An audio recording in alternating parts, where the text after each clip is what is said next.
all go back to high school with a Fight Club twist. Today we're talking about the 2023 high school coming-of-age comedy film, Bottoms. Two unpopular queer high school students start a fight club at their school under the guise of keeping their peers safe, but really started the club to meet their love interests and have sex before graduation. Created a fight club to get some coochie. You don't even know how to work that thing. I know you ain't tickling the pearl. I just don't know if you're supposed to be talking to us like that, just like as a teacher. Knowing really not much about it, besides the fact that it's a high school comedy. And I had a great time with this movie, even if it was a little weird and a little crazy at times, and I didn't know what was happening in certain instances. This was a really funny film at times. There were a lot of great lines. The dialogue was written hilariously.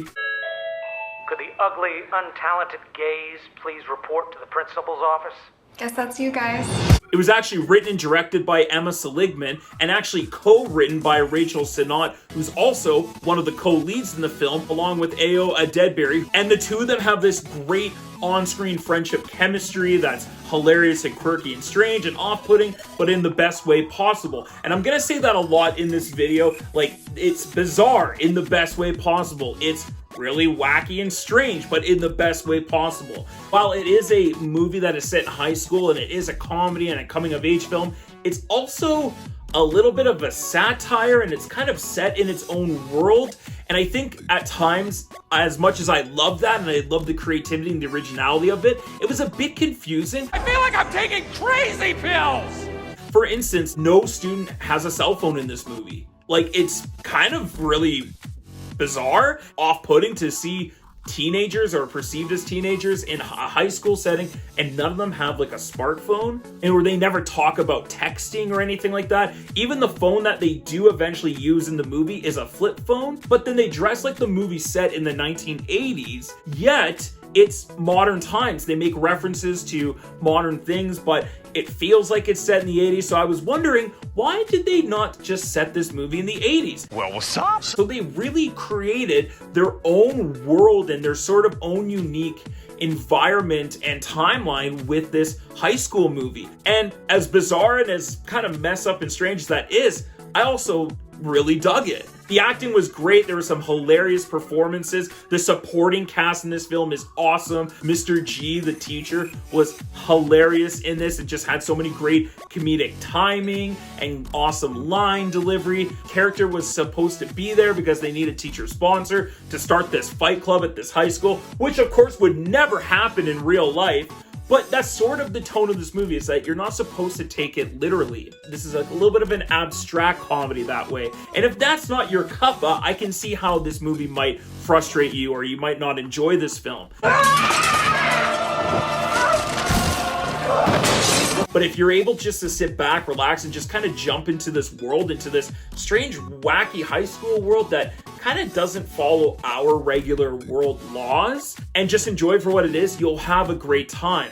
And a part of that is these great performances. And of course, I've already mentioned our two co-leads, and I love their chemistry. The writing was maybe one of the best parts about this movie, alongside with the directing. Emma Seligman directed the hell out of this movie, did a great job. It had a cool, distinct tone, and some of the scenes where they did the fight scenes and the big action sequence at the end of the film, I thought were handled with a lot of humor and grace, but also just a really nice levity to it, where it didn't take itself too seriously, but you also felt the stakes to a certain level as well. The music was fantastic. This is a great soundtrack film. It felt like a mix of these like 90s and early 2000 mixes, but also had some retro 80s in there, and I just love that style. I love it! And it moves at a clip pace, like it's only an hour and 30-minute comedy, and I don't think it needed to be a moment more or a minute less. It was kind of at that perfect sort of pacing for this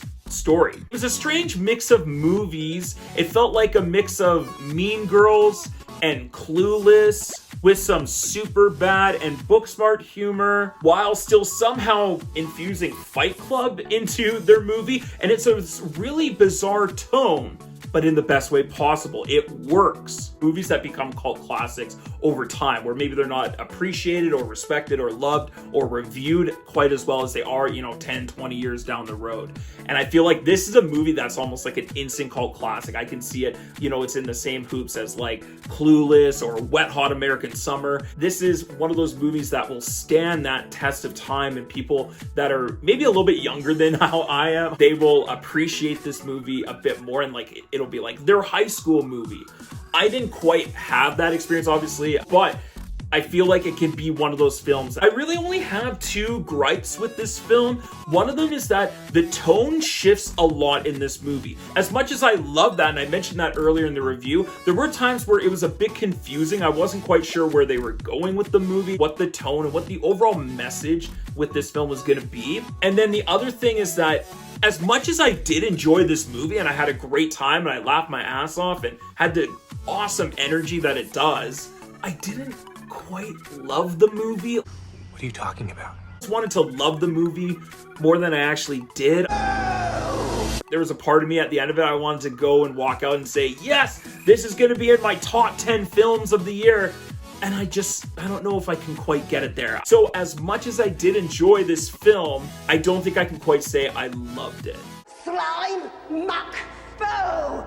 Overall, this is an awesome movie. Had a great time. I do recommend it, especially if you love those coming-of-age high school comedy films, and especially if you want something different and a little bit of a refreshing take on that genre. This is definitely the movie for you. Worth checking out in the theaters. I just want to remind everyone to click that like button and subscribe to my channel for more content. Also, comment down below, what did you think of this film, Bottoms? Was this one of your favorite comedy films of the year so far? And subscribe to my channel. Thank you so much for doing that. So overall, I'm gonna go ahead and give Bottoms a B+. Thank you so much for checking out Mr. Teach Film Preach. Come back and check out some other videos like Strays, The Equalizer 3, and Gran Turismo. Have a great day, everyone. Stay focused, stay awesome, and as always, let's get taught.